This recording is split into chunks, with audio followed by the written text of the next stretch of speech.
data, kita minta kesediaan. Di sesi kedua kita minta klarifikasi dari fakultas. Dari dua pengalaman yang terdahulu, jangka waktu yang kita butuhkan memang sedikit agak panjang Bapak Ibu, dan kita agak keteter gara-gara meminta data itu, makanya kita putuskan bersama secara tim, kita pilih saja yang sudah ada selama ini dengan melakukan beberapa sisipan. Begitu Bapak Ibu, dan mungkin Bapak Ibu dari pihak fakultas agak sedikit, mungkin agak keberatan, mudah-mudahan tidak keberatan, kami berharap begitu.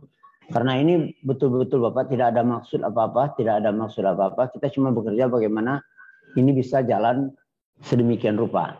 Sebagai gambaran Bapak Ibu, mungkin pelaksanaan KKN daring ini sepertinya mudah-mudah saja, tapi di beberapa perguruan tinggi malah justru jadi carut marut, dan alhamdulillah kita sudah jalan sejauh ini sudah lebih dari 10.000, sudah hampir 11.000 mahasiswa kita yang melaksanakan KKN.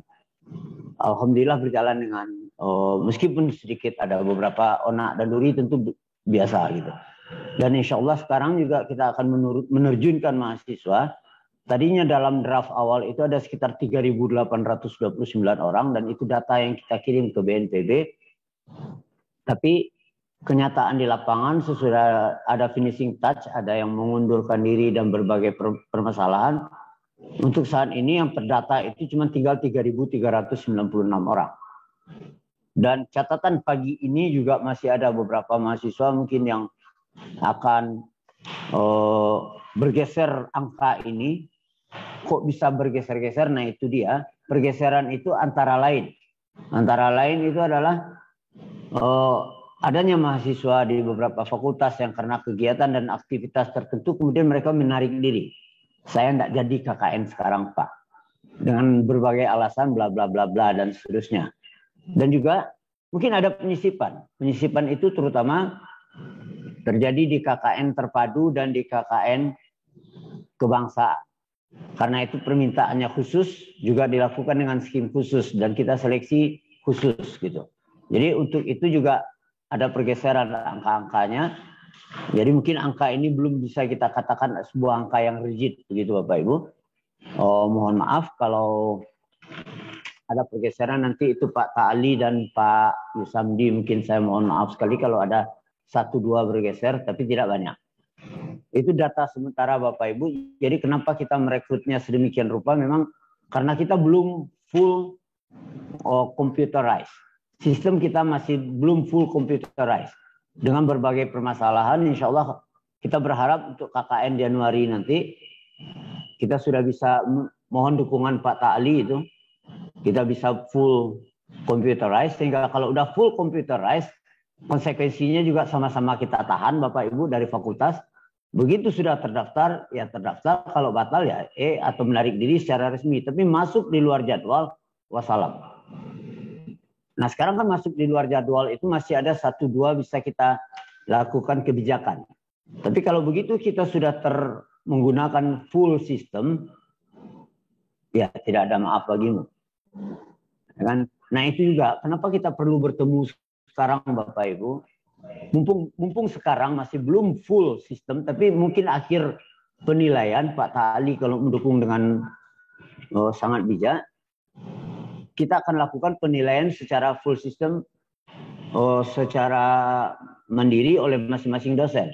Tapi sebagai konsekuensi kalau penilaian itu dilakukan oleh masing-masing dosen seperti mata kuliah biasa, mohon maaf Bapak Ibu untuk mahasiswa yang telat dan segalanya, kalau bisa itu berguguran rame-rame mahasiswa. Seperti kemarin kita dengan Pak Ta'ali ketika belum di sekretariat KKN itu ada Pak Ta'ali, itu kita lebih mungkin hampir 100 orang ya Pak Ta'ali. Mahasiswa itu yang dengan alasan administrasi dengan segala gremek-temeknya di 8 fakultas itu telat dosennya memberikan nilai. Nah ini kan kalau kita full system dengan komputer, konsekuensinya ya barang-barang kecil ditanggung penumpang. Nah kalau KKN saja anak ini betul-betul mengecewakan. Anak melakukan aktivitas hanya karena terlambat laporan atau karena terlambat bla bla bla, karena ada sebahagian kita tidak semua, Yang betul-betul rigid, saya tidak ada nilai, tidak ada laporan, tidak ada nilai. Dia cekek mahasiswa begitu, mah ya. Kalau itu full sistem, wassalam mahasiswanya. Nah, saya khawatir kalau rame-rame itu wassalam nanti jadi presiden gitu. Bukannya takut, tapi jadi presiden. Presidennya bukan ke sekretariat, tentu ke dosen masing-masing. Nah, kalau itu jadi chaos, jadi heboh, kan yang malu kita juga. So far sejauh ini KKN UNP insya Allah di PMD Sumbar, di selingkungan Sumbar, kita dihargai sejauh ini. Ya kan? Kita tidak mau cacat untuk hal-hal yang karena administratif kita di dalam. Itu Bapak Ibu. Izinkan saya mungkin men-share beberapa aktivitas yang akan kita lakukan.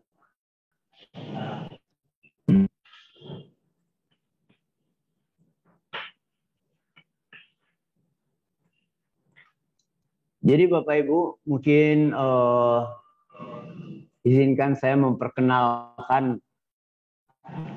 tim kami yang sekarang, kan? Karena tuntutan keadaan kita mereform tim kita.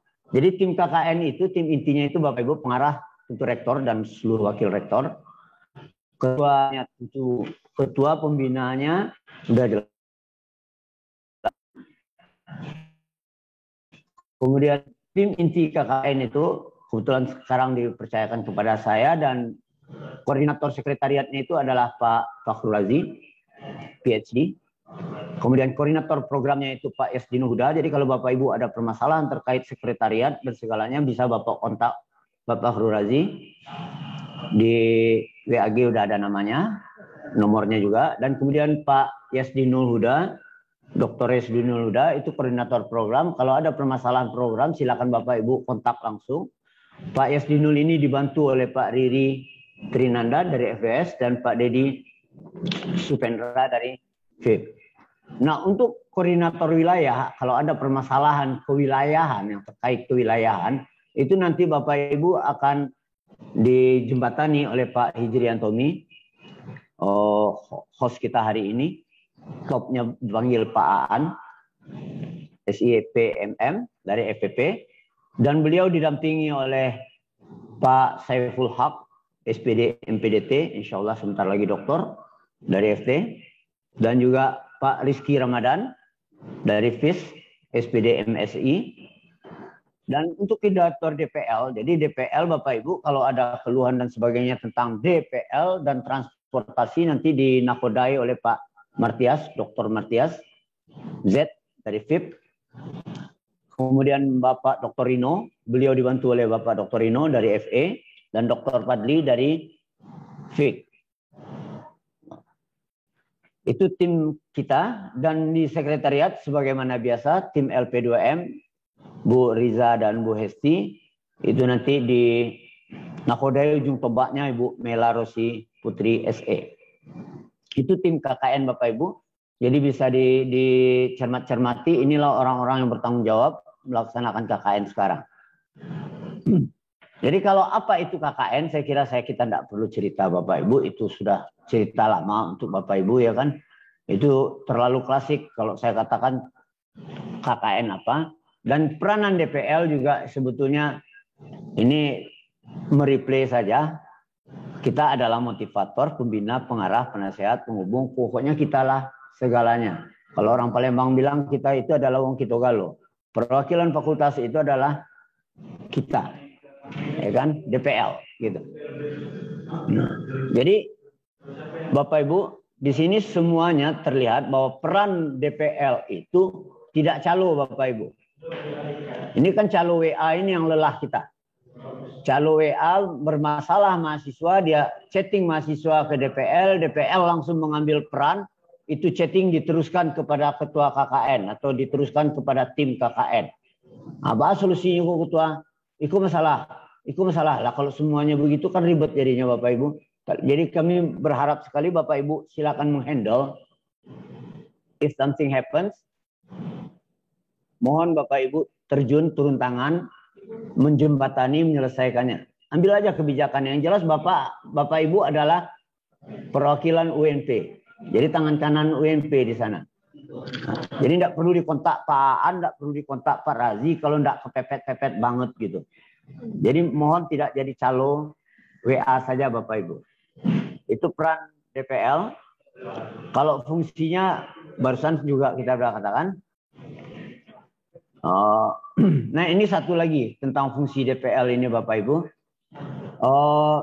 Kita itu memang bukan Satpol PP tukang tangkap dan kita bukan polisi tukang tangkap, tapi kita tukang tertibkan, ya kan? Nah apa penertiban yang paling norak di mata masyarakat itu adalah apabila ada mahasiswa kita meminta sumbangan, minta sedekah di pinggir jalan pakai baju kuning dengan dalih bla bla bla bla bla bla. Mohon Bapak Ibu memasak-masakkan ke telinga anaknya, ya kan? Tolong betul dipus anaknya janganlah melakukan hal yang demikian. Kalau toh di kampung di nagari itu butuh penggalangan dana, anak kita cukup di belakang layar, yang di depannya itu adalah pemuda setempat, masyarakat setempat. Meskipun anak kita adalah pemuda setempat, tapi tidak baju kuning yang di depan. Itu mohon Bapak Ibu diingatkan betul kepada anak kita, ya kan? Nah ini tugas nomor 1 kita sebagai DPL, Bapak Ibu, ini sebetulnya seiring, senada, seirama dengan peran seperti yang diulas oleh Ketua tadi, bahwa untuk saat sekarang, alhamdulillah UNP masih dipercaya oleh BNPB sebagai leading sektor untuk penanggulangan COVID, pencegahan, mengedukasi masyarakat terkait dengan pandemi COVID-19. Sebagai gambaran, untuk periode Januari kemarin, menurut BNPB bahwa mahasiswa Universitas Negeri Padang adalah mahasiswa terbesar kontribusinya di dalam Duta Perubahan Perilaku di Indonesia. Dan mahasiswa kita adalah mahasiswa terbanyak keikutsertaannya di dalam aktivitas kegiatan BNPB di Indonesia. Jadi bukan selingkungan, bukan di Sumatera Barat, tapi mahasiswa UNP lah yang terbesar kontribusinya dan terbanyak jumlahnya di Indonesia. Untuk Januari, Juni kemarin. Nah yang kemarin kita kirim 3.800, tapi akhirnya jadi 3396, tapi tidak tahu kita pergeserannya nanti. Karena masih ada 1-2 yang menelpon saya mengatakan belum ikut aktivitas. Nanti kita sinkronkan, itu saja. Alhamdulillah BNPB akan ikut serta. Jadi mohon Bapak Ibu DPL nanti mencermati anak kita bahwa beliau-beliau ini, mahasiswa kita itu adalah duta perubahan perilaku. Tapi sebagai duta perubahan perilaku, mereka ikut pelatihan dengan BNPB dan itu sudah dilakukan tanggal 6 Juni kemarin. Bagi yang belum, silakan dilaporkan ke sekretariat, nanti kita konekkan dengan BNPB supaya mereka dapat akun untuk bisa masuk ke situs BNPB. Dan yang kedua Bapak Ibu, nah ini mengadakan komunikasi dengan mahasiswa dan pihak terkait dalam pelaksanaan KKN. Ini betul yang kami berharap dari tim Bapak Ibu. Tolonglah anak-anak kita ini yang kita kirim itu kan mahasiswa. Kita harapkan mereka jadi ujung tombak di tengah masyarakat. Jangan sedikit-sedikit hanya perkara surat lurah saja dia merengek juga. Kalau dulu kita KKN itu kita yang menguruskan surat ke kantor gubernur, ke kantor bupati. Sekarang mahasiswa itu untuk kebutuhan dirinya aja juga masih merengek. Bu, kami tidak mulia di Pak Lurah doh. Bu, kami tidak mulia di Wilayah Negari. Itu saja mahasiswa tidak tembus menyelesaikan. Dan itu diselesaikan pula, disampaikan pula ke DPL. Dengan alhamdulillah dengan semangatnya DPL juga meneruskan chattingnya ke panitia. Ke tim KKN. Abah kok panitia? Nah, ya kalau begitu kan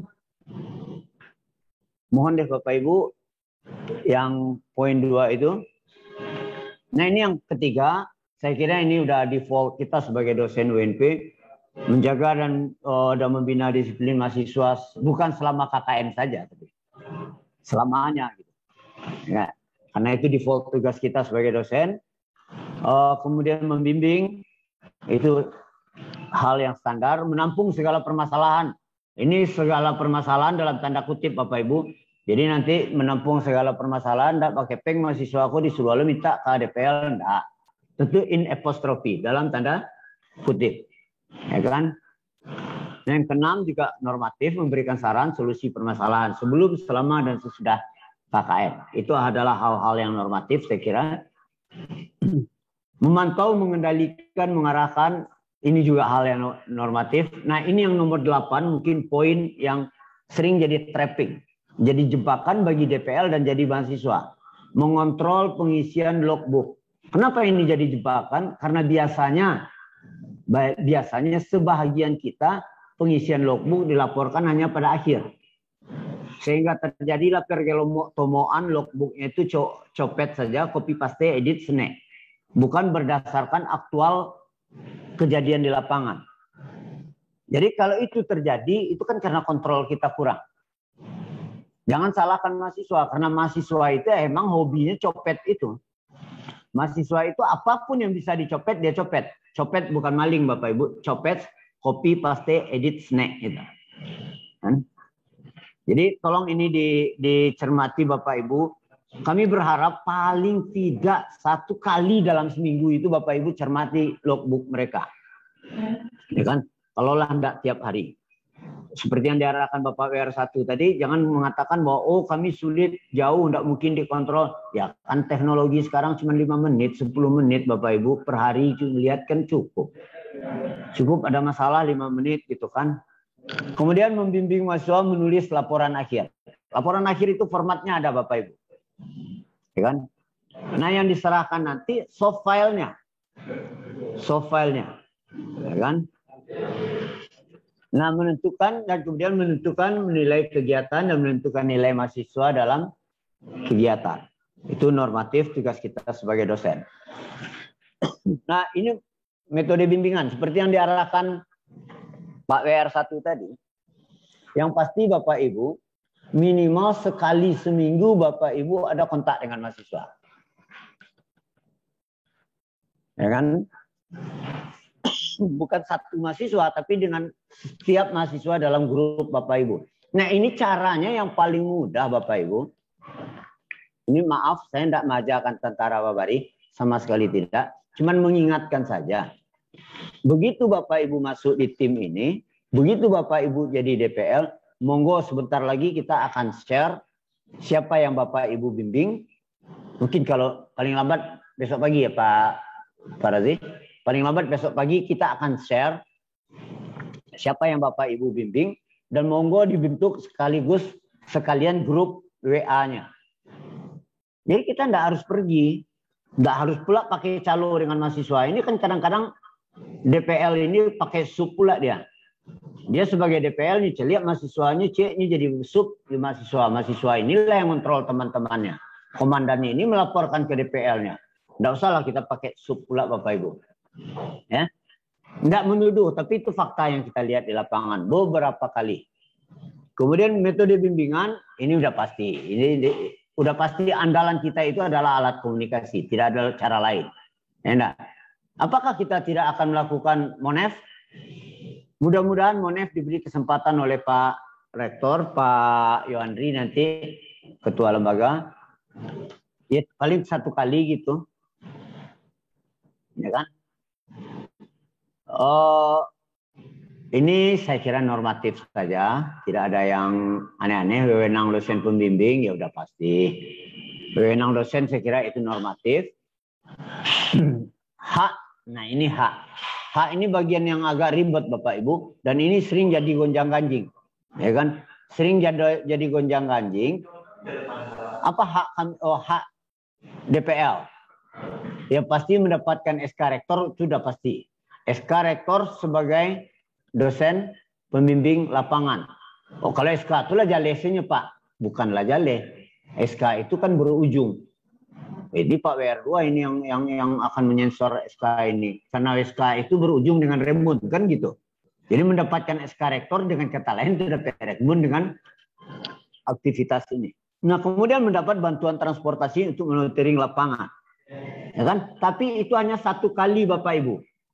1 kali perjalanan. Jangan Bapak Ibu tiap minggu datang ke lokasi, kamu monitoring. Sekali nanti dibagikannya Bapak Ibu. Jadi tolong dipahami. Dan transportasi itu harus ada BB. Ada tiket yang diajukan, ada angka yang diajukan, tidak bisa aja perasaan. Nah kan kalau aja perasaan itu ini yang ribetnya. Oh jale minyak sekian ya, jale anu sekian ya, tidak bisa. Tetap dengan mengacu kepada SBK, ya kan? Kejelasan tentang kepeng-kepeng dan SBK itu silakan nanti dicek di sekretariat. Cuman Bapak Ibu mohon disepahami, kami cuman mengajukan Bapak Ibu. Kalau Bapak Ibu ajukan SPJ-nya, nanti kita naikkan, kita tunggulah dari keuangan. Jadi jangan ditanya didesak Mela nanti, alah cair itu, alah cair itu. Si Mela tukang cairkan, yang tukang cairkan orang keuangan. Kita begitu ada berkas kita naikkan. Ya Bapak Ibu, itu mohon kesepahamannya di sini, ya kan? Jadi tidak ada duit yang mampir di tempat kita, yang membayarkan itu adalah bendahara. Jadi kewajiban dosen DPL itu yang pasti mengkonsolidasikan program kegiatan, kemudian melakukan pembimbingan, melakukan monitoring seperti yang kita katakan tadi. Tapi monitoring yang real ke lapangan cuma sekali, tapi monitoring daring tentu bisa dilakukan kapan saja. Ya kan? Kemudian menghimpun dan menganalisis logbook setiap mahasiswa. Baru melakukan penilaian terhadap semua aktivitas. Insya Allah nanti slide ini kita share di Bapak Ibu, kita share di grup. Jadi tidak usah terlalu ribet-ribet, kadang-kadang akan dicatat-catat, tidak perlu. Nanti kita share di grup slide ini, ya. Kenapa kita share? Karena ini terkait yang paling parah itu melakukan penilaian terhadap semua aktivitas. Karena form penilaian ini nggak untuk dihafal, tapi cukup dilihat aja nanti kita share. Kalau dihafal-hafal, ya kan? Hanya saja Bapak Ibu, saya memohon kita tidak mengobrol nilai dan sebagainya. Tapi mohon nota kesepahaman Bapak Ibu, tolong jangan terlalu rigid lah dengan mahasiswa. Nah, kalau kita terlalu rigid itu anak-anak ini udah lelah di lapangan, kemudian kita anggap juga tidak KKN, kasihan kita. Ya. Nah ini format sistematika laporan, nanti Bapak Ibu bisa cermati saja. Nah, yang jelas program kita. Apa sih program KKN kita? Program kita sederhana saja Bapak Ibu. Yang nomor satu program kita itu adalah mensukseskan programnya BNPB. Itu sebagai duta perubahan perilaku. Mahasiswa kita itu kita minta di lapangan mengedukasi masyarakat.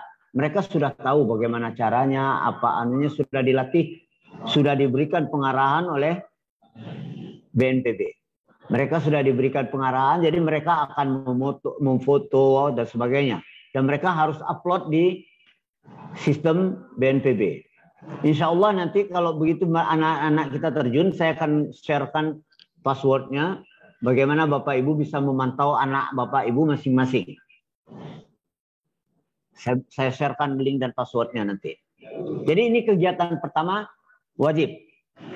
Nah, akan timbul pertanyaan nanti. Kalau ini tidak dilakukan bagaimana Pak? Kan karena ada mahasiswa kita yang mungkin telat mendaftar sesudah 6 Juni dan sebagainya, dia belum ikut dengan BNPB. Apakah dengan tidak ada ini mereka gagal? Saya tidak berharap demikian Bapak Ibu. Ya kan? Ini kan salah satu program. Tapi kita tetap mengarahkan mereka jadi pemain utama di sini. Karena apa yang mereka lakukan itu kan juga mengharumkan nama UNP. Yang jelas mereka ikut berperan mengedukasi masyarakat, itu udah jelas kita turut berkontribusi memutus rantai COVID-19 insya Allah. Mudah-mudahan. Dengan kemampuan kita tentu. Karena kita bukan orang medis. Tapi kita sebagai DPL wajib mengingatkan Bapak Ibu kepada anak-anak kita. Jangan mereka maju tak gentar pula. Kita bukan dokter. Kita bukan pakar medis. Jadi anak-anak kita tetap kita ingatkan dengan protokol kesehatan. Enak. Meskipun protokol kesehatan yang paling ampuh itu kan sebetulnya masker ini kan cuma salah satu analogi bagaimana anak bisa menjaga mulut, menjaga bicara, menjaga perasaan, tidak ngomong yang nggak karuan, kan? Physical distancing itu kan juga sebetulnya peringatan dari Allah bagaimana kita menjarak dari kejahatan dan tidak terlalu merapat dengan hal-hal yang tidak bermanfaat. Itu physical distancing. Nah, jadi ini kegiatan yang kerjasama kita dengan BNPB dan alhamdulillah Januari kemarin Bapak Ibu anak kita berperan alhamdulillah cukup optimum di sini dan sangat dihargai BNPB. Dan anak-anak itu Bapak Ibu, beliau-beliau ini mereka itu wajib melakukan kegiatan minimal signifikan 25 hari. Dan mereka wajib mengedukasi setiap hari itu ada sekitar 2 orang. Jadi 10 orang. Jadi diharapkan satu mahasiswa itu selama KKN minimal dia mengedukasi 250 orang. Dan beliau mahasiswa kita ini diminta memfoto, mendokumentasikan semua aktivitasnya dan itu mereka posting ke BNPB. Gitu. Jadi tolong Bapak Ibu ingatkan juga anak kita masuk dengan kegiatan ini, ya kan? Itu program pertama. Program kedua itu adalah optimasi layanan digital pembelajaran. Ini adalah rohnya kita UNP. Memang UNP itu tidak semata wayang, Pak. Saya bukan dari kependidikan, Pak. Saya non kependidikan. Why not? Non kependidikan that's okay. Tapi program optimalisasi layanan digital pembelajaran itu kan tidak selalu harus bagaimana mengajar. Kan bisa saja mempersiapkan perangkat-perangkat lain, misalnya bagaimana mempersiapkan laboratorium digital, ya kan? Bagaimana menyiapkan profil sekolah, itu kan tidak harus. Jangan dikatakan pula, oh saya tidak orang pendidikan Pak, saya itu jurusan ilmu murni ekonomi. Oh iya silakan, ekonomi murni silakan. Apa yang mungkin disumbangkan untuk pembelajaran di sekolah gitu. Jadi semuanya saya yakin bisa diselesaikan. Misalnya membantu menggerakkan komite sekolah dalam kegiatan bedah kamar kecil. Ini kan tidak harus pakar pendidikan ini. Ya kan? Ini kan pakar semua bidang bisa terjun di sini. Kalau membantu guru dalam merancang kegiatan pembelajaran itu baru pakar pendidikan. Poin 1, 2 pakar pendidikan mungkin. Tapi kalau poin 3, 4 ini wong kita bisa lakukan. Wong kita galo kita kan. Bisa ini. Lintas bidang ilmu itu. Itu program kedua yang sebetulnya program utama UNP. Ini roh kegiatan kita. Nah, ini program yang ketiga. Program ketiga kita, ini sebetulnya program yang sangat dibutuhkan di daerah. Jadi Bapak Ibu tolong dipasak-pasakkan ke telinga anak kita. Kalau bahasa Minangnya dipasak-pasakkan ke telinga anak kita. Tolong deh diwanti-wanti anak kita paling enggak 1 di antara 7 poin ini anak kita optimum. Apa itu? Melakukan pemetaan terhadap sumber daya alam suatu nagari. Banyak nagari itu dia tidak tahu kelebihan nagarinya apa, dia punya potensi apa, dia punya kehebatan di mana. Banyak nagari itu gagal baru memetakan dia hebatnya itu di mana. Anak kita berpeluang melakukan itu. Kemudian melakukan pemetaan terhadap potensi perekonomian masyarakat. Dengan wilayah begini, perekonomiannya seperti apa? Ini belum ada. Di nagari-nagari kosong ini. Peluang kita. Dan sangat diharapkan oleh nagari. Kemudian melakukan pemetaan terhadap ekonomi kreatif yang baru berkembang. Nah ini kan juga zamannya kita ini. Setidaknya zamannya Pak Rizky gitu dan Pak Hendra Hidayat gitu. Kalau zaman kita mungkin yang zaman saya udah offset gitu. Karena megang HP aja masih gemeteran. Tapi kalau zamannya Pak Hendra Hidayat, Pak Meldi ini kan ini zaman-zamannya dia betul ini. Ya kan, bagaimana memainkan gadget, bagaimana cari duit hanya dengan gadget, gitu kan? Startup itu kan lahannya Pak Rizky dan Pak Hendra, Pak Meldi ini nih. Makanya jangan kaget tim KKN sekarang mungkin hampir setengahnya itu adalah yang muda-muda. Dan mungkin sedikit saya dapat protes dari dekan-dekan kok yang muda-muda dilikutkan. Karena yang bakal memegang UNP ini ke depan yang muda-muda. Saya yakin itu. Ya kan? Tapi kasih pun tidak lama oleh doanya wassalam lo nyepai sini, setidaknya pai dengan sendirinya gitu kan. Tapi yang akan berkembang itu kan nanti ini seperti Pak Meldi ini, Pak Hendra ini kan itu orang yang akan memegang UNP ke depan, Pak Al Qadri gitu kan. Kalau yang jenis-jenis saya, Prof. Mega Iswari, itulah tapi-tapi itu. Cik lihat Prof. Rakima itulah di tapi-tapi itu. Ya kan? Makanya kita mulai melibatkan Bapak Ibu yang muda-muda sebagai tim KKN kita. Kan begitu Bu Setiawati? Ya, Bu Setiawati kalau New Tarjun ini baru jadi motivator di daerah, talambe, galak Pak Dedi Spendra adanya. Ya kan? Oke, Bapak Ibu, dan kemudian seperti yang kita ingatkan tadi, nah ini poin nomor 4 ini lagi tren-trennya sekarang. Banyak nagari itu jadi rame, jadi hidup. Kalau tidak percaya Bapak Ibu silakan pergi ke Pekanbaru. Sepanjang jalan tuh adunan dulu kasok namanya, yang ini, yang menara ini, tower itu, tower itu. Kan gitu. Sepanjang jalan. Jadi sekarang bagaimana nagari itu bisa memetakan potensi wilayahnya. Wisatanya apa yang mungkin dikembangkan di sana. Ya kan?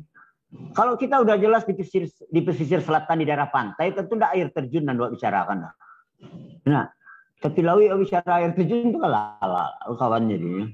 Nah, tapi kalau kita berada di wilayah Bayang Utara, jangan juga kita bercerita bagaimana surfing gitu. Nah, jadi lewat di Bayang Utara, tinggal tuh surfing lo cerita dikembangkan. Nah ini kita minta anak-anak kita memetakan itu, kan? Juga kualitas sumber daya manusianya. Nagari itu Bapak Ibu, sebagian besar nagari, nanti cobalah jalan keliling nagari itu. Dia tidak tahu bara orang pegawai negeri di situ Pak. Nan jadi tentara berapa, nan jadi polisi berapa, nan bagaji sekian berapa, nan sekolah sampai SMA berapa, nan kuliah berapa. Paling-paling mereka itu kan wali negarinya kan aduh baduo batigo aduh dia nu Pak. Sementara tanya dia, aduh tambah boleh gitu kan. Nah yang kayak begitu. Nah kalau itu di mapping oleh anak kita dengan baik, kami bermimpi di KKN ini Bapak Ibu, kami bermimpi di KKN ini, kalau orang butuh tentang potensi wilayah, potensi nagari di Sumatera Barat ini, nannya cari nomor 1 UNP. UNP yang punya data paling valid. Kenapa UNP paling valid? Setiap semester datanya diupdate oleh mahasiswanya di lapangan. Ayo, BPJS emangnya turun ke nagari berapa kali dalam setahun atau dalam satu periode pemerintahannya? Jalan sih sekali lah ranca, sensus penduduk nasa dua awak tahu belum pernah jalan sampai kini lah kan? Dan di kanak-kanak saya penduduk lah iya dia ya kan? Nah, anak KKN kita itu tersebar di 99 kabupaten di 132 kecamatan ya Pak Razi? 132 kabupaten kota, kecamatan, di hampir di 432 nagari. Jadi potensi kita untuk memeta nagari itu sangat kuat. Sangat kuat. Apa tidak mungkin suatu saat nanti tahun 2010 orang bertanya nagari X di Sumatera Barat, tanya ke UNP. Apa hebatnya nagari itu, tanya di UNP. Mimpi saya seperti itu Bapak Ibu, mudah-mudahan kita satu mimpi, tapi jangan saling memimpikan begitu. Ya kan? Kita satu mimpi tapi tidak saling memimpikan. Ya kan nanti kalau saya memimpikan Ibu Skundra kan jadi ribet jadinya gitu kan. Tapi setidaknya mimpi kita ke depan seperti apa Indonesia, seperti apa potensi negeri kita sama gitu. Tapi tidak saling memimpikan. Yang kemudian juga yang tidak kalah kurangnya karena kita di daerah pegunungan begini, kita berharap dan ini gawenya Pak Indang Dewata ini, bagaimana pemetaan terhadap potensi bencana yang mungkin terjadi di negeri ini. Dan itu juga tidak terlalu dilihat. Sebentar Bapak Ibu. Assalamualaikum. Ya, betul. Ya. Oke. Sip. Oke. Iya, sip. Oke. Pak, tolong dipanggil Pak Rektor. Oh, Bapak Ibu, kita pending sejenak. Ini ada Pak Rektor mau beri pengarahan dengan kita. Alhamdulillah beliau sudah bergabung. Silakan Pak Aan, saya kembalikan dulu. Terima kasih Kepala Pusat KKN untuk materi sementara.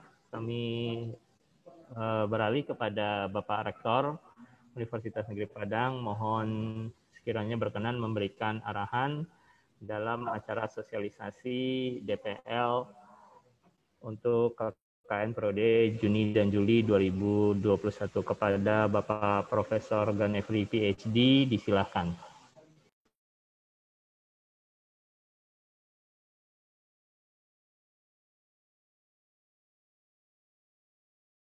Assalamualaikum Pak Rektor, silakan Pak Rektor.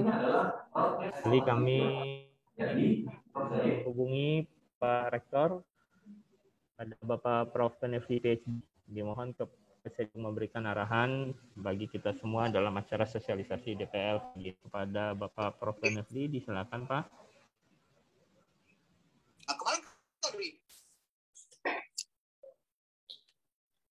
Oke, Assalamualaikum warahmatullahi wabarakatuh. Assalamualaikum. Langsung Pak An. Siap Prof. Jelas Prof. Oke Prof. Oke. Bismillahirrahmanirrahim. Alhamdulillahirabbil alamin. Puji syukur kita panjatkan kehadirat Allah yang Maha Kuasa. Pagi ini kita bisa hadir bersama-sama walaupun secara virtual. Dan saya mohon maaf tadi di awal tadi bersamaan saya menjadi narasumber di Dewan Ketahanan Nasional dan juga di UIN, Universitas Islam Negeri Membonjol. Bapak Ibu yang saya hormati, pertama atas nama pimpinan Universitas, kami menyampaikan terima kasih dan penghargaan yang tinggi kepada kawan-kawan yang hari ini ditugaskan menjadi dosen pendamping lapangan untuk kegiatan kuliah kerja nyata.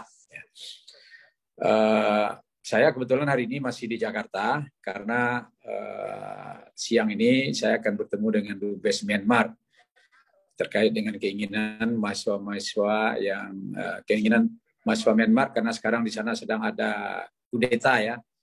Negaranya kurang aman, banyak yang ingin melanjutkan pendidikannya ke Indonesia, termasuk salah satu ke UNP. Tapi kita tentu agak selektif karena saat ini kondisi pandemi COVID-19 ini juga masih terus menghantui kita. Dan insya Allah besok pagi saya akan diterima Dubes Arab Saudi untuk melanjutkan Saudi Corner yang terbengkalai. Jadi besok sore insya Allah saya baru ada di Padang, dan Bapak Ibu ini sudah lebih 5 hari saya meninggalkan kampus ini, tapi tetap aktif melaksanakan berbagai aktivitas kegiatan untuk kampus ya. Ini terkait dengan KKN, saya berharap kepada kawan-kawan yang menjadi dosen pendamping lapangan tentu bisa melaksanakan monitoring dan evaluasi terhadap implementasi daripada kegiatan KKN yang berbasis tempat tinggal ya. Dan tahun ini kita masih bekerja sama dengan BNPB, dan kami juga berharap Bapak Ibu dosen pembimbing lapangan memang sesuai dengan regulasi keuangan kita, masing-masing kita diberi kesempatan untuk melakukan kunjungan lapangan 1 kali ya. 1 kali selama proses pembimbingan ini. Ini juga menyangkut masalah pandemi atau keamanan kita semua. Karena Bapak Ibu hari ini Indonesia ini kembali di Jakarta ini juga lockdown ya. Beberapa diberlakukan jam malam. Jadi di sini hanya sampai jam 8 aktivitas, setelah itu semua ditutup. Dan kita memang harus ketat dengan protokol kesehatan. Termasuk juga di Sumatera Barat yang saya kira sudah mendekati zona merah, kita juga harus hati-hati. Jadi kalau memang tidak terpaksa betul Bapak Ibu untuk berkunjung, tidak usah berkunjung. Bisa berkunjung secara online, ya, secara daring melalui Zoom. Bapak Ibu saya kira bisa melakukan membuat jadwal untuk bertemu dengan mereka secara virtual. Ya, jadi kita manfaatkan teknologi untuk memantau kegiatan aktivitas mahasiswa-mahasiswa kita yang ada di tempat tinggalnya masing-masing. Karena ini KKN berbasis domisili, saya kira akan lebih efektif kalau kunjungan-kunjungan yang kita lakukan itu secara virtual. Kita bisa mengagendakan, menjadwalkan untuk bertemu melalui Zoom ya, atau di kampus, memakai fasilitas di kampus, dan saya yakin mahasiswa juga ya hampir di seluruh di Sumatera Barat mungkin hanya 10% lagi yang tidak tersentuh oleh jaringan, ya 10-15%. Tapi kalau kita sudah mengagendakan sejak awal, mereka dikumpulkan di satu kecamatan yang di sana ada koneksi internetnya, tentu kita juga bisa melakukan monitoring, evaluasi secara langsung melalui mereka, melalui virtual. Jadi saya menyarankan kepada Bapak dan Ibu semua, walaupun diberikan kesempatan untuk melakukan kunjungan ke daerah, tapi tolong dipertimbangkan betul dari seksi keamanan, kesehatan kita semua. Karena sekarang ini Bapak Ibu tidak ada yang bisa memastikan, ya saya melihat dapat informasi di kawan-kawan di Jakarta ini, karena virus corona ini sudah bermutasi lagi ya ke varian baru, varian Delta namanya. Dan itu lebih cepat reaksinya. Kalau dulu mungkin masih bisa kita bertahan. Saya sudah mengalami, ya, saya lulusan COVID, mungkin kita masih bisa bertahan untuk memperkuat daya tahan tubuh kita. Tapi yang varian baru ini, ya kebetulan anak saya di Cipto, dia menyampaikan, ya banyak yang kita kalah cepat. Ya, artinya kalau yang sudah terpapar dapat virus itu, terlambat saja mengatasinya, out. Jadi mereka lebih cepat begitu. Dan itu langsung menyerang paru-paru. Nah, oleh sebab itu, dan ini tidak tentu kemungkinan sudah menyebar juga di Sumatera Barat atau di daerah-daerah lain. Nah, oleh sebab itu Bapak dan Ibu, karena kita punya teknologi, punya fasilitas, jadi untuk melakukan monitoring itu, ya kalau tidak terpaksa betul, ya tidak usah dikunjungi secara langsung, tapi kunjungi saja secara secara virtual. Nah, mudah-mudahan ya kita juga selalu mengingatkan kepada mahasiswa kita, tolong Bapak Ibu melalui DPR, Bapak Ibu dosen pendamping, untuk mengingatkan kepada mahasiswa agar mereka terus waspada, ya, dan mematuhi protokol kesehatan terkait dengan penanganan COVID ini. Termasuk juga walaupun anak-anak kita ini itu kan ditetapkan sebagai duta perubahan perilaku oleh Badan Nasional Penanggulangan Bencana, ya BNPB. Nah, oleh sebab itu saya kira sebagai duta tentu harus menjadi role model. Jadi mahasiswa kita jangan mahasiswa pula yang menjadi contoh tidak memakai masker misalnya. Ya. Jadi kita harapkan mahasiswa-mahasiswa kita yang turun di lapangan mereka menjadi role model untuk pelaksanaan protokol kesehatan.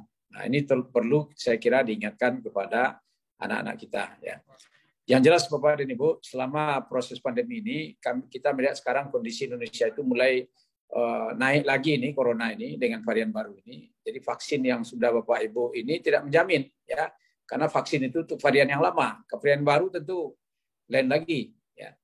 Nah, jadi kalau ada yang mengatakan kita sudah vaksin, ya, kan aman, nah, itu sedikit ya peluangnya itu. Walaupun yang sudah kena misalnya, saya yang sudah terkena walaupun belum divaksin, tetapi kalau varian baru masuk itu lebih ganas katanya. Ya, jadi inilah yang bukan menakut-nakuti, tapi mengingatkan kepada kita semua. Nah, termasuk juga semua aktivitas kita di UNP hari ini akan kita tinjau ulang, ya sesuai dengan edaran daripada Pak Sekjen, termasuk juga untuk perkuliahan Juli-Desember. Ya, walaupun sudah kita berikan, kita sudah bertekad untuk melakukan secara virtual, secara langsung untuk BP 2020 dan anak-anak untuk praktek, tetapi kita mencoba untuk memenuhi kebutuhan protokol kesehatannya, ya. Dan ya mudah-mudahan salah satu nanti kita memastikan anak-anak yang kuliah itu memang anak-anak yang bersih, ya, mereka tidak terpapar COVID. Nah, tentu harus ada fasilitas. Nah, sekarang UNP sedang memasang Genos, ya, Genos ini untuk memantau, ya karena biayanya cukup murah itu, ya tentu nanti akan kita kembangkan, ya. Mungkin dengan itu nanti yang praktek labor, ya saya kira harus kita pastikan mereka itu bersih. Gitu. Jadi memang kos untuk biaya kuliah tatap muka langsung Bapak itu akan tinggi, ya karena kita harus memastikan bahwa mereka itu memang bebas, ya tidak terpapar dari COVID. Nah, saya berharap teman-teman semua, mari kita jaga ya kesehatan kita semua, walaupun kita tetap melaksanakan tugas kita, tapi Bapak Ibu yang penting ada terus komunikasi, ya karena teknologi hari ini kita bisa setiap saat komunikasi dengan anak-anak kita, ya mahasiswa yang menjadi bimbingan kita. Ya, saya kira itu yang penting sekali, komunikasi dan saling mengingatkan kepada mereka. Mungkin itu yang ingin saya sampaikan kepada kawan-kawan yang hari ini bertugas sebagai dosen pendamping lapangan. Terima kasih, mudah-mudahan ini juga amal ibadah bagi kita semua, terutama Bapak Ibu yang diberikan amanat untuk itu. Terima kasih. Assalamualaikum warahmatullahi wabarakatuh. Waalaikumsalam warahmatullahi wabarakatuh. Terima kasih atas arahan dari Bapak Rektor Universitas Negeri Padang. Kami mohon izin Pak untuk foto bersama kembali Pak, karena tadi ya, silakan, foto bersama Bapak kamera belum aktif. Jadi Bapak Ibu yang lain mohon berkenan untuk mengaktifkan kamera. Kita ulang kembali foto bersama kita. Mohon bantu Pak Rizky dibimbing prosesnya. Oke Bapak Ibu, kita mulai dari slide 1. 1, 2, 3.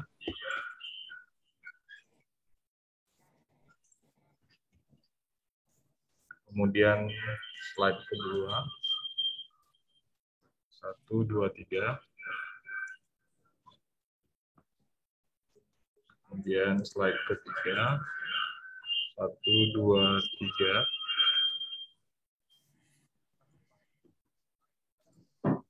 Yang keempat. 1, 2, 3.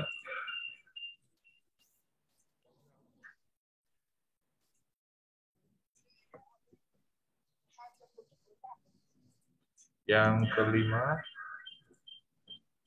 1, 2, 3. Kalau kita mau dibunuh, yang terakhir Bapak Ibu, 1, 2, 3. memantah saja. Ya kita melawan dengan kekerasan. Baik, terima kasih Bapak Ibu sekalian. Terima kasih Pak Rektor atas arahannya. Mohon izin kami melanjutkan materi dengan Bapak Kepala Pusat. Kepada Bapak Dr. Elvi Tasrif MT, kami silakan kembali. Perlu kita ketahui bahwa untuk kita ingat, silakan. Oke, kembali kita lanjutkan Bapak Ibu. Terima kasih Pak Rektor yang sudah kembali mengingatkan kita. Jadi yang beliau ingatkan itu satu di antara yang terbesar itu adalah dua hal yang sangat menyentuh kita. Yang pertama terkait dengan bagaimana kita memonef ke lapangan. Tadi beliau sudah menjelaskan bahwa berkunjung real itu adalah sebuah alternatif. Bukan artinya dilarang, tapi alternatif terakhir kalau bisa berkunjung via daring mungkin itu akan lebih baik. Begitu. Itu peringatan pertama beliau dan kemudian yang diingatkan betul dan ini sebetulnya peringatan untuk kita semua. Bukan hanya untuk mahasiswa, yaitu bagaimana kita tetap kudu waspada dengan mas pandemi ini, mas COVID ini, karena mas COVID ini masih tetap beredar di sekitar kita, di sekeliling kita, dan kita tidak tahu kapan itu nyenggol ke kita atau tidak. Kalau saya tetap percaya itu dengan inna sholati wa nusuki wa mahyaya wa mamati lillahi rabbil alamin. Namun kita tetap berusaha berikhtiar untuk tidak mendekati sumber masalah. Kita lanjutkan cerita kita yang tadi Bapak Ibu. Nah ini pemetaan tadi sudah kita ungkap, ya kan? Yang ketujuh tadi poin itu ini adalah poin lebih kepada bagaimana ini teman-teman dari geologi, dari apa ini namanya, dari geografi mungkin lebih banyak bicara karena terkait dengan bagaimana topografi daerah dan sebagainya, dan juga potensi bencana yang ada di sebuah daerah. Dan juga teman-teman dari lingkungan. Jadi saya sangat berharap program pemetaan ini betul-betul jadi ikon kita sesuai dengan sasaran. Apa itu niat kita tadi. Bahwa memang UNP itu jadi sumber big data ke depan terkait dengan nagari di Sumatera Barat. Jadi itu yang kita harapkan dari program ketiga kita. Sebetulnya ini program utama, program kedua kita secara UNP, tapi ada program BNPB, ini jadi program ketiga kita. Nah yang terakhir itu ada program yang saya bisa katakan bahwa program yang tidak bisa ditolak oleh mahasiswa kita. Karena sebagai anggota masyarakat, mau tidak mau mahasiswa kita pasti bersentuhan, berkumpul dengan masyarakat, yaitu ya bagaimana beliau mungkin di masjid, peran aktif di Satgas, peran aktif di Nagari, kemudian penggerak implementasi tepat guna, mungkin kegiatan seni budaya, atau di Karang Taruna, dan juga penyuluh-penyuluh kesehatan atau lingkungan yang lainnya. Saya kira ini program standar semua kita, tidak hanya mahasiswa saja, bahwa kita tetap berada di lingkungan bekerja sama dengan masyarakat, tapi kan tapinya tetap koridor yang dipesankan Pak Rektor tadi, bahwa ini adalah anak kita jadi penggiat kegiatan seni atau kegiatan olahraga di kampung, tapi jangan membuat kerumunan yang membuat potensi jadi tambah ribet. Anak kita aktif, dia tiap sebentar ngumpulin orang, malah bikin cemas Satgas. Anak kita mengadakan pengajian, dia bikin kerumunan yang di luar protokol kesehatan. Gitu. Nah, hal-hal yang seperti ini perlu kita wanti-wantikan ke mahasiswa kita, seperti yang diperingatkan Pak Rektor tadi dan juga yang diperingatkan BNPB. Anak kita ini jadi duta perubahan perilaku, jadi bukan dusta, Pak. Kalau mereka salah kaprah jadi dusta saja, dusta perubahan perilaku. Bohong aja yang dia bilang. Karena dia tidak jadi role model tadi. Harusnya mahasiswa kita adalah role model bagaimana caranya bermasyarakat, bagaimana di nagari, di tengah kerumunan kita tetap pakai masker, bagaimana kita mencuci tangan dan sebagainya. Itu yang kita harapkan dari mahasiswa kita, jangan justru sebaliknya. Ya kan? Mahasiswa kita jadi makhluk sakti mandraguna, mereka di gelanggang itu seenak EDW, sehingga masyarakat juga ikut-ikutan. Oh, anak KKN aja begitu kan gitu. Jadi mungkin itu anak-anak kita, saya yakin mereka tidak punya niat seperti itu, ya kan? Tapi ini yang namanya anak muda, itu kan pasti saya kira bukan anak muda saja. Zon politikon bahwa hobi bermasyarakat itu adalah standar dasar manusia. Manusia itu hobinya berkumpul. Ya enggak, kalau enggak percaya tanya tuh Pak Rino, itu hobinya berkumpul, minum-minum, mingkuan. Iya Pak Ngertias. Ya kan, itu misalnya gitu kan. Itu default. Mahasiswa itu juga begitu. Mahasiswa kita itu pada dasarnya pasti ingin berkumpul. Nah, sekarang bagaimana kita sebagai DPL memberikan rambu-rambu kepada mereka untuk, kalau katanya Pak Bu Rizda ini, Pak Khairudin itu ojo ke susu gitu, enggak kebablasan, enggak terburu-buru nafsu untuk menyatakan sesuatu. Nah, yang saya khawatir ini Pak Henry Naldi ini nanti mahasiswanya itu diajak-ajak buka baju itu. Karena beliau ini satu di antara DPL yang paling istimewa dari semua kita. Satu-satunya DPL yang paling istimewa di sini Pak Henry Naldi. Karena dia ngumpulin mahasiswa sering buka-buka baju. Karena beliau itu adalah satu-satunya yang dapat skema pengabdian masyarakat KKN. Iya Pak Henry? Satu-satunya. Jadi beliau nanti yang agak berbeda dari kita rame-rame. Saya kira itu yang perlu kita wanti-wanti. Kalau ada yang terasa-rasa begitu, sebisa saya jawab. Kalau enggak, saya serahkan kepada ketua lembaga karena masih ada dengan kita, gitu kan? Atau Pak Rino, Pak Martias, Pak Aan. Kalau ada yang perlu dikupas atau ditindaklanjuti, Pak Aan?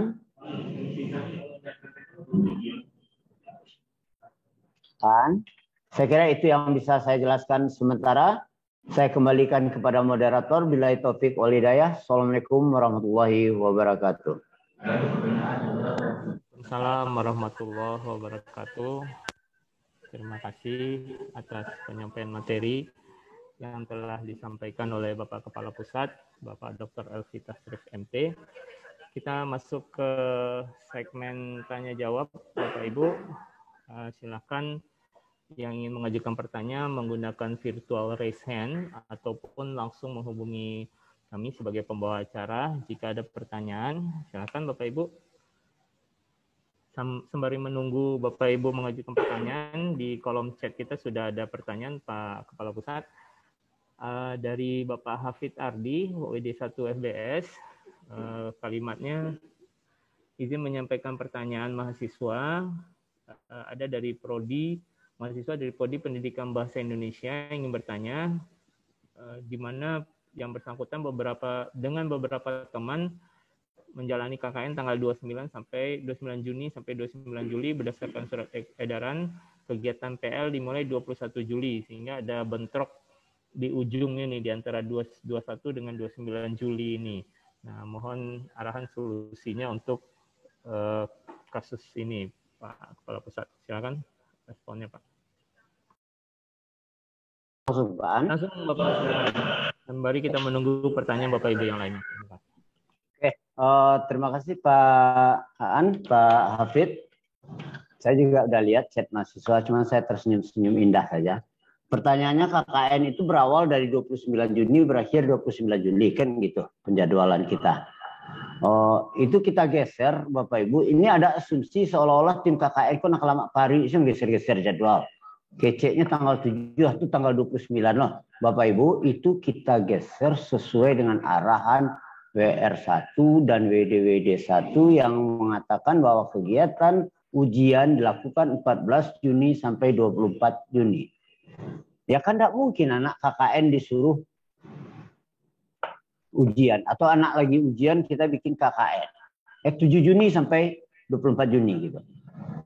Makanya kemudian Pak WR1 bilang bagaimana kalau kita gusur. Ya kalau kami sebagai pelaksana di lapangan tentu kalau pimpinan berkehendak begitu dan situasinya mengatakan begitu ya kita ikuti seperti itu. Jadi bukan tim KKN yang menggusur jadwal seenaknya Bapak Ibu.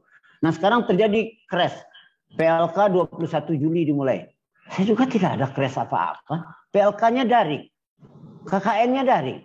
So what's up? What's the problem? Pertemuan aja bisa tiga HP hidup. HP hidup, laptop ini hidup. Ya kan? Seolah-olah jadi ribut betul, seolah-olah KKN itu 24 jam di depan laptop atau PLK-nya 24 jam di depan laptop sehingga dia crash. Makanya saya tersenyum-senyum indah aja. Nggak ada masalah. So there is nothing impossible. Nah, untuk membuat jadi dua pekerjaan yang nggak bisa, jadwalnya sangat-sangat visible untuk diatur. So masalahnya apa gitu? Nggak ada masalah apa-apa menurut hemat saya Pak. Enggak. Bahwa mereka wajib hadir emangnya di depan komputer itu 24 jam atau 12 jam mahasiswa ini di sekolahnya? Enggak juga. Nah ini satu di antara bagian kecerdasan anak bagaimana menyikapi kalau begitu terjadi hal-hal yang seperti ini. Tapi karena anak kita, anak Indomie yang biasa disaji, dibukakan dan diberikan, itu dia. Semuanya jadi perkara, semuanya jadi masalah. Padahal itu semua hal yang that's so easy gitu. Ya kan? Jadi mungkin bagian tugas kita yang terberat satu lagi Bapak Ibu adalah bagaimana membuat generasi Indomie ini sedikit lebih berpikir dan lebih kreatif, tidak sedikit merengek, sedikit mencari. Kalau Indomie kan cuma disiram langsung diseduh, gitu. Diseduh gitu langsung diseruput gitu kan. Bagaimana dia bisa bikin, kalau dia mau berproses sedikit kayak mie goreng yang serius, pasti rasanya lebih yahut daripada hanya sekedar diseruput dengan air panas. Saya kira begitu jawaban saya Pak An. Dengan kata intinya nggak ada masalah. PLK daring, KKN daring, crash 1 minggu. So, what's up? Masalah apa? Nggak ada masalah. Saya kira begitu. Terima kasih Pak An. Terima kasih Pak Ketua. Jadi di resume kembali diulang lagi Bapak Ibu bahwa KKN kita ini berbasis daring dari ujung jari, sehingga Bapak Ibu silakan membimbing anak-anak bimbingannya sebagaimana daring dari ujung jari tadi. Baik, ada yang raise hand dari Pak Sahril, Administrasi Pendidikan. Kepada Pak Sahril, disilakan Pak. Mic-nya masih mute Pak, mohon di-unmute dulu. Terima kasih Pak An. Sedikit aja Pak Ketua. Ya. KKN yang kemarin masih ada mahasiswa yang menyebutkan antara tanda tangan basah dengan tidak basahnya itu di laporan. Ini mohon ketegasan aja. Terima kasih. Ya. Oke. Baik, silakan langsung Pak Ketua. Respons ketika aja ya Pak ya. Ya. Oke. Terima kasih Pak Saril. Assalamualaikum warahmatullahi wabarakatuh Pak. Ini beliau ini tim kami satu tim dari dulu di PLPG ini. Tapi beliau sekarang sangat sibuk, jarang ketemu. Meskipun kita sering ketemu, hampir tiap hari kita ketemu di Al-Azhar, tapi Bapak di pojok sana, saya di pojok sana gitu. Soal tanda tangan ini Pak, dulunya ketika KKN pertama kali kita launching di 2020, kan waktu itu kita bertanya dengan tim keuangan, apakah mungkinkah KKN itu dibayarkan per individu, per dosen, per individu mahasiswa yang dibimbing. Waktu itu keuangan memberi peluang dengan syarat Pak ada bukti tanda tangan basah di halaman pengesahan. Kan begitu.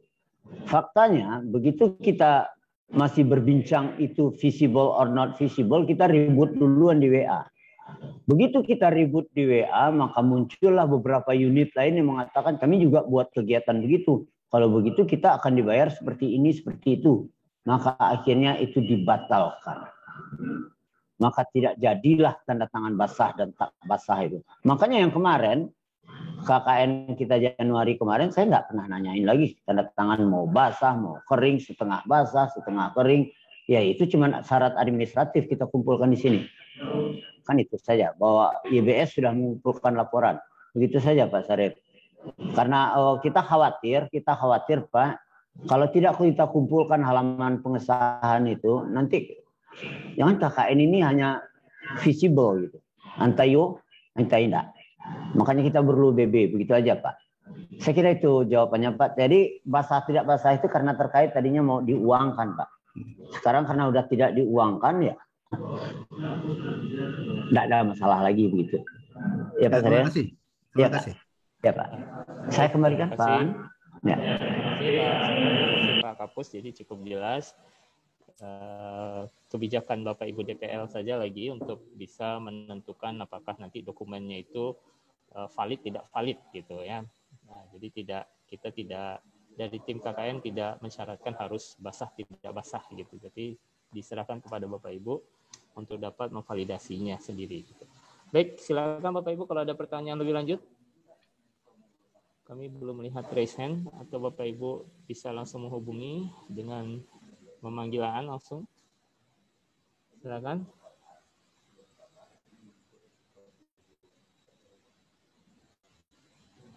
Sepertinya tidak ada lagi yang ingin bertanya nih, Pak Kapus.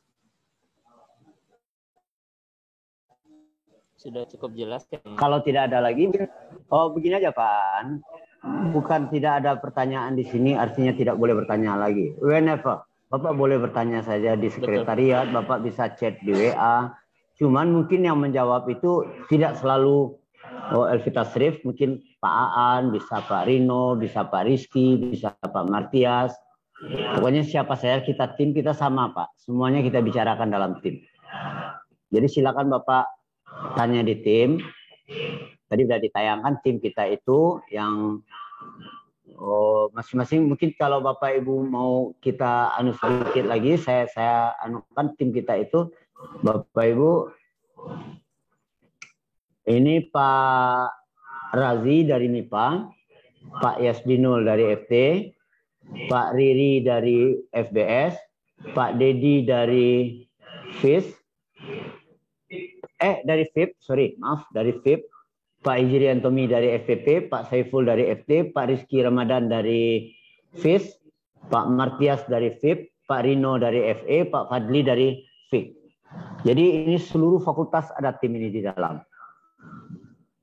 Jadi kalau misalnya Bapak Ibu agak kurang kurang sreg mau menyampaikan langsung mungkin di tengah forum atau bagaimana di chat, silakan hubungi tim dari masing-masing fakultas itu. Tidak apa-apa. Saya yakin beliau-beliau itu akan concern mau menerima Bapak Ibu.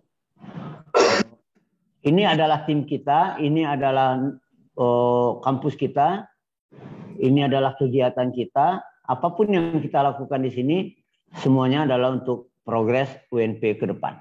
Saya kira begitu Bapak Ibu. Jadi tidak ada di sini bicara saya, FT, FE, FIK, nggak ada. Kita bicara ini adalah UNP. Semuanya bagaimana UNP ke depan kita harapkan kita berkontribusi memberikan sedikit apa yang mungkin UNP dikenang orang ke depannya. Saya kira itu saja Bapak Ibu. Saya kembalikan kepada Pak An. Terima kasih. Assalamualaikum warahmatullahi wabarakatuh. Mohon maaf kalau ada nanda dibari makan paek, ndak dikasau lah kayak tuh. Baik, terima kasih Pak Kepala Pusat. Sebagaimana tadi dijelaskan dan diperkenalkan kembali, anggota tim kami ini banyak yang muda-muda, Bapak Ibu. Jadi sudah sampai midnight pun kadang masih aktif itu WA-nya itu, Bapak Ibu. Jadi silakan jika ada yang mau ditanyakan. Ini ada informasi Ibu Rizda mau bertanya. Silakan Ibu. Bu Rizda dari PGSD. Silakan Bu Rizda. Ya. Assalamualaikum warahmatullahi wabarakatuh. Waalaikumsalam warahmatullahi wabarakatuh. Baik, Bapak Ketua, Pak Elvi, ini mungkin sedikit pertanyaannya, cuma saya agak bingung, jadi mungkin akan lebih baik ditanyakan. Ini tadi Bapak Rektor juga sudah mengatakan bahwasannya kita 1 kali kegiatan monitoring, begitu Pak ya? Dan itu pun kalau dilakukan secara daring lebih baik gitu. Nah, berhubung ini mahasiswa DPL kita, bagaimana kalau seandainya kita, apakah itu perlu juga kita mengantarkan mereka itu untuk pergi ke daerah masing-masing, ataupun nanti menjemput mereka, itu maksudnya. Jadi maksudnya apakah ini kita juga nanti akan membuat surat pengantar itu berisi 2 kegiatan begitu Pak, maksudnya Pak? Ya, satu lagi itu kita mengantarkan mahasiswa kita, ya, atau mungkin kita menjemput mahasiswa kita begitu. Yang satu lagi tadi kan katanya minimal harus 1 kali kegiatan monitoring begitu. Jadi itu yang kami kurang paham Bapak. Ya, terima kasih. Wassalamualaikum warahmatullahi wabarakatuh. Waalaikumsalam warahmatullahi wabarakatuh. Silakan Pak Ketua responnya. Terima kasih Bu Rizdan ini. Seperti yang kita jelaskan dari awal, KKN kita itu daring berbasis domisili. Jadi kita tidak ada melakukan pengantaran, tidak ada lakukan penjemputan. Pengantaran dan penjemputan itu sudah diwakili oleh Pak Aan bersama teman-teman ke wilayah masing-masing, ke kabupaten kota. Kita sudah temui Bupati, PMD-nya masing-masing untuk diteruskan ke Kesbangpol dan camatnya untuk disampaikan ke lurah masing-masing, ke nagari masing-masing. Dan kita sudah jelaskan by name, Bu, by name. Di nagari ini mahasiswanya ini orangnya. Di per nagari, bukan per kecamatan, per nagari, by name. Kita sudah berikan itu kepada masing-masing daerah. Bahkan Bapak Ibu nanti juga akan dapat begitu. Bu Rizda Amini nanti akan tahu mahasiswa Ibu siapa, di mana, nagarinya apa, kecamatannya apa, kabupatennya apa, nomor HP-nya berapa. Itu komplit diberikan oleh Pak Martias, Pak Rino, dan Pak Aan nanti itu. Sudah dikolaborasikan sedemikian rupa. Jadi insya Allah, nah yang masalah itu Bapak Ibu, nanti ini handicap yang mungkin terjadi.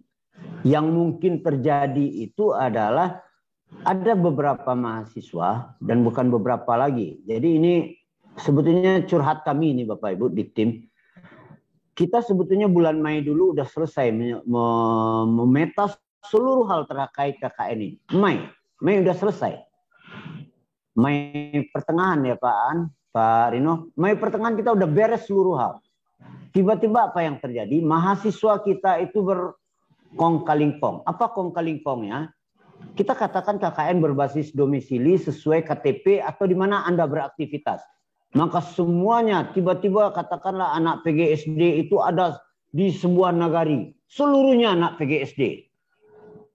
Bahkan di Malala Timur misalnya itu anak PKI semua. Apa? PKI. Oh. Pendidikan keagamaan Islam itu. Semuanya di Malala itu semuanya isinya. Saya berpikir emang orang Malala ini sakti mendaftar ini semua masuk di sini semua. Dan itu terjadi di banyak, di puluhan nagari. Akhirnya kami riset seluruh daftar itu. Kita katakan kepada mahasiswa, Anda silakan ulang lagi, isi lagi, semua data Anda kami hapus. Maka diulanglah pendaftaran, diulanglah administrasi mahasiswa. Dan untuk Bapak Ibu ketahui, misalnya di Air Tawar Barat, itu hampir 260, bukan hampir, udah jelas 261 orang. Satu kelurahan. Kan dapat dibayangkan betapa puyengnya Pak Lurahnya. Ya enggak? Dan mereka bergotong royong. Itu petunjuk bahwa mahasiswa kita memang cemen, Bapak Ibu. Mereka tidak punya percaya diri, takut sendiri. Kawan-kawan rami di sini Pak, maka terjadilah anak Solo lah tibu di Lubuk Basuang atau anak Lubuk Basuang tibu di pesisir. Di seluruh pesisir itu isinya orang buat basuang saya. Nah ini kan sementara kita melaporkan ke daerah adalah putra daerah. Anak kemanakan apa nanti si Pak. Tibu-tibu lah tak cangang-cangang. Sepak wali kok bilolo kemanakan dia nado nama tua kolorengnya kan gitu. Kalau bakal kalilang salah di kampung kau 5, 6, 7 orang nandak jale ujung pangkalnya. Nah kan nanti wali nagari bertanya-tanya ini. Nah maaf Bapak Ibu, kita udah lakukan penjernihan sampai Juni, tapi itu masih ada. Masih ada. Saya tidak tutup mata, masih ada. Jadi jangan kaget nanti Pak Zulambri di daerah wilayahnya, aduh anak ambo Pak, itu Pak Jatuh dak orang Solo itu Pak, Bamang kau di Solo sadonya Pak. Hari tampe ambo sadonya Pak, dak tak aja kami memberahasiakan. Itulah tingkat kepercayaan diri anak-anak kita. Mau kita gertak, bukan kita gertak, kita katakan Anda gagal KKN karena ini. Kita udah katakan begitu, tapi ternyata Mada tetap Mada. The Mada mungkin udah ikonnya begitu dari zaman Gajah Mada, Nagari Mada gitu. Udah kita bilang hapus. Ini tetap seperti itu. Apa daya kita Pak? Terlulur waktu mepet. Nanti kita undur lagi KKN-nya karena menjernihkan data ini lagi, aneh lagi. Nah, jadi mohon maaf Bapak Ibu, kalau nanti Pak Almasri bertanya di pesisir, kok lah dosa orang Solo, si Pak, lah mengaku lu orang pesisir. Ya itulah mahasiswa kita. Itu mahasiswa kita. Aneh jo pesisir. Enggak, itu misal. Kan tadi lo sampai ke Solo, lo sampai ke Premannya begitu tinggi, ya kan? Jadi begitulah Bapak Ibu. Mungkin yang akan jadi sedikit ganjalan nanti, tolong disepahami pandai-pandai lah Bapak Ibu, baminya ayah jo wali nagari. De anak kode ketujuan, dia di Solo, om apa, makanya nyupil dia Solo yo. Kawan-kawannya di Solo, mungkin teragak mencari orang Solo, makanya di Solo, itu pandai Bapak Ibu lah melenggangkannya, itu saja. Dan jangan dibuat jadi permasalahan, jadi konflik di kampung tuh. Yang jelas kita udah arahkan, udah katakan berbasis KTP atau domisili. Tapi ini juga ada yang aneh Bapak Ibu. Kita katakan berbasis domisili, berbasis KTP. Tahun Juni 2020 kemarin, ada yang menghadap ke rektor beberapa orang, minta diganti uang perjalanannya ke Irian. Karena KKN berbasis domisilinya, baik pulang domisilinya di Irian. Ini terpasuk KKN-nya di Irian. Balik dari Irian minta ganti uang transportnya. Deknya hanya KKN. Nah, kalau pacar main kok. Sakit. Lu tak Pak Rektor ini. Tanya ulang boleh Pak Rektor. Apa janjian kan anak ya kan? Ya. Jadi itu Pak Khairudin waktu itu sekretaris lembaga tuh. Ini kirim orang ke Irian. Sesudah itu orang Irian bertanya. Minta dibayarkan uang transportnya. Ya, jadi nggak begitu Bapak Ibu. Jadi mohon disikapi hal-hal yang seperti itu. Saya yakin Pak Wali di sana. Dan saya waktu ini tim waktu berkeliling ke 18 tingkat 2, seluruhnya kita jalani kecuali Mentawai. Mentawai tidak kita jalani. Jadi Bapak Ibu yang punya mahasiswa di Mentawai ada Salai, ada 1 orang. Mohon pengertian aja Pak Bupati, Pak Walinya gitu. Karena kosnya terlalu tinggi ke Mentawai gitu. Saya kira itu Bapak Ibu mungkin terjawab pertanyaan Bu Rizda Amini. Dan untuk kita semua untuk di warning kalau terjadi gitu. Nggak do kemenakan dia namo anu depak bang kolado senior risiko. Mohon disepahami. Terima kasih Pak. Saya kembalikan. Assalamualaikum warahmatullahi wabarakatuh. Salam. Terima kasih Pak Elvi. Terima kasih Pak Elvi. Cukup jelas ya Bu Rizda. Siap.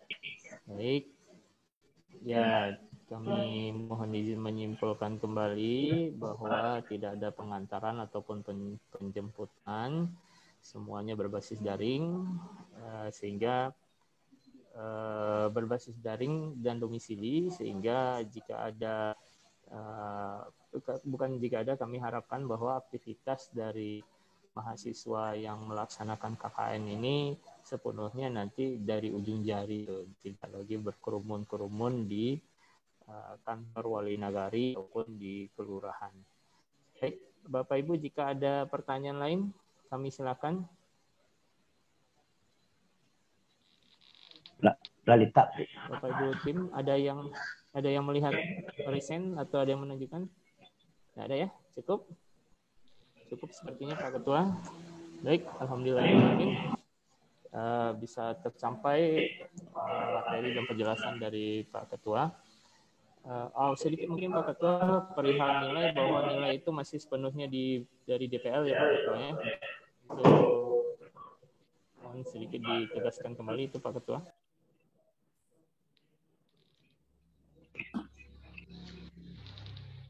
Mungkin kita minta closing statement dari Ketua Pak Aan. Baik.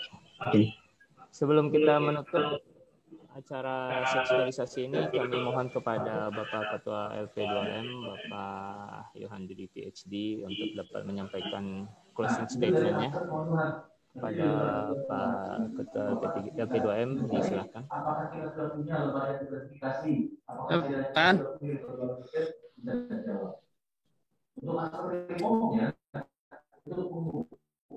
Pak Ji.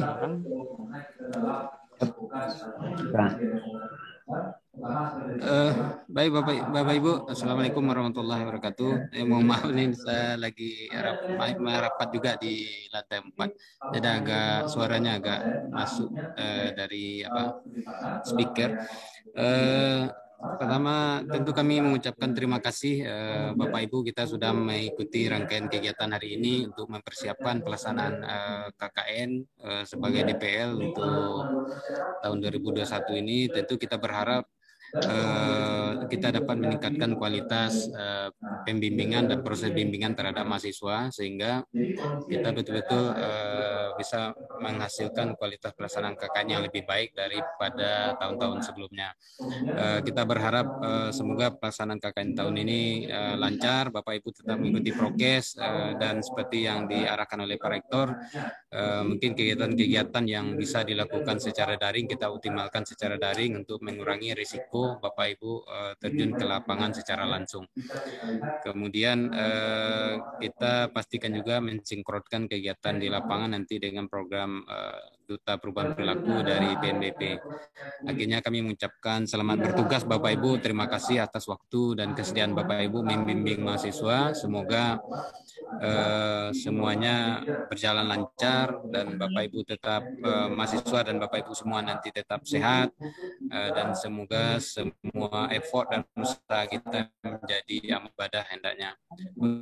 Mungkin saja Bapak Ibu, sekali lagi terima kasih juga Pak Elvi dan tim, Pak Haji semuanya yang sudah berupaya mengkoordinasikan program ini. Semoga semuanya dibalas sama Allah sebagai ibadah. Itu saja, mohon maaf Bapak Ibu, lagi-lagi terima kasih. Assalamualaikum. Assalamualaikum warahmatullahi wabarakatuh. Waalaikumsalam warahmatullahi wabarakatuh. Kami mohon juga closing statement dari Bapak WR1, Bapak Rafnaldi. Apakah masih bergabung Pak WR1?